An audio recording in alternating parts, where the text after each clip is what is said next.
Here we go. Try again. Last time I did this, my phone fell off the tripod. This is a story about a direct encounter with God when I was 11 or 12 years old. There was a dialogue involved with this where he spoke to me, offered me some choices. I answered back.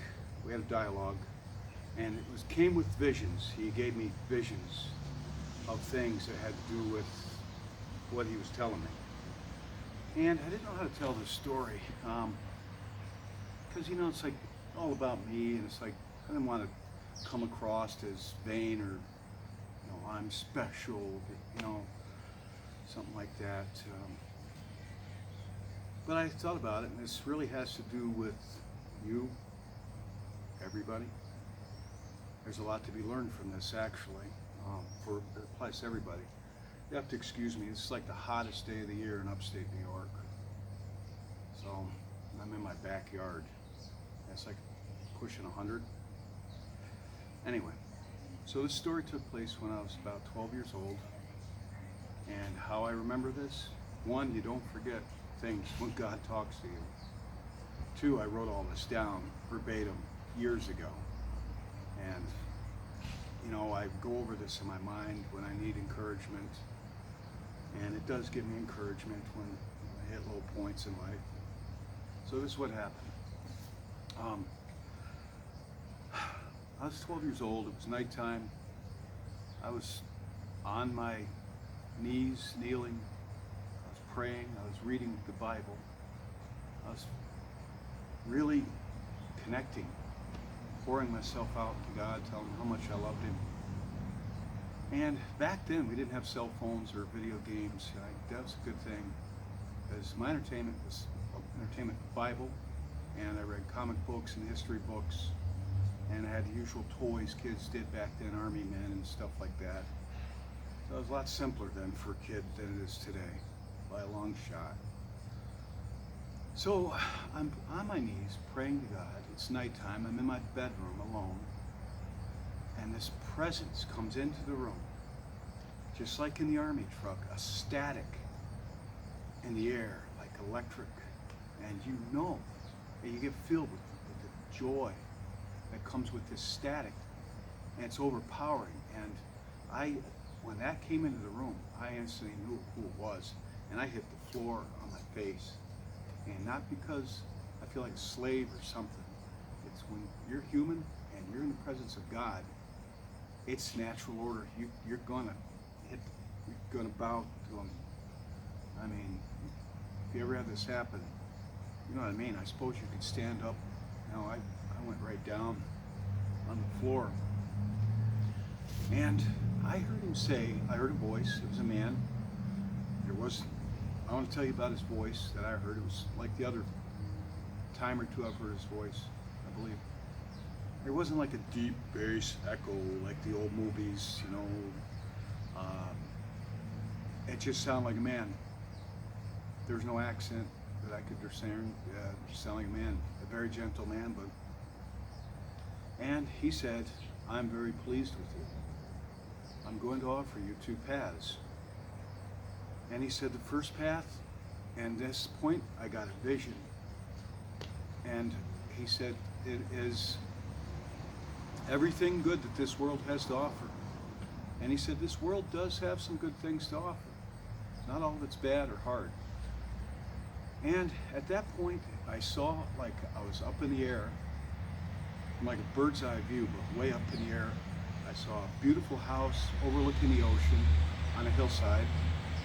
I saw a man, it was me, his wife standing next to him, and his children, two children, standing next to him, looked like something off The Sims, and this is a long time ago. And he said to me while I'm viewing this, he said, you and your wife and your family will have perfect health, just the usual things that bother people, but all in all, you'll have perfect health, you'll know perfect love, a long-lived one. And he said, your name will be known from coast to coast. And he said this to me, and your name, and what I was doing in this, it didn't show me, that made me rich and wealthy and famous. He said, your integrity will be unblemished. There'll be no bad marks anywhere to be found on you. And he said, and your line of work for this choice, he said, that is unusual. And I always wish I'd chosen that one. That vision went away, and then he showed me another, and this one, I didn't get a vision. I had like a blank. But he said the next one, he said, the other choice, he said it'll be harder in ways. But he said there's more opportunities for learning in this that aren't available in the first choice. But he said it will be hard on you in ways. And then I got an impression, not a vision this time, of me at about the age I am now, middle-aged, very bitter, lonely, angry person. And he said, now consider. That went, and I, in his presence, wanted to please him. I just wanted to make the choice of make this wonderful being happy and proud of me. And I said, well, I choose the second one, because I thought he would, honor, like, wow, he'd choose a hard one so he could learn. And that's not how it went. He kind of got a little angry at this point. He admonished me. He said, don't answer so quickly, in that kind of tone. He says, now pause and consider. And I considered it, and I just couldn't help it. I just wanted to please God. And but I had to ask him, because I did get the impression that I would be an angry, bitter person in life. Won't go into that. I said to him, this is the thing, get this. Here's the learning for this, for you, for me. I said, but what if my bitterness separates me from you?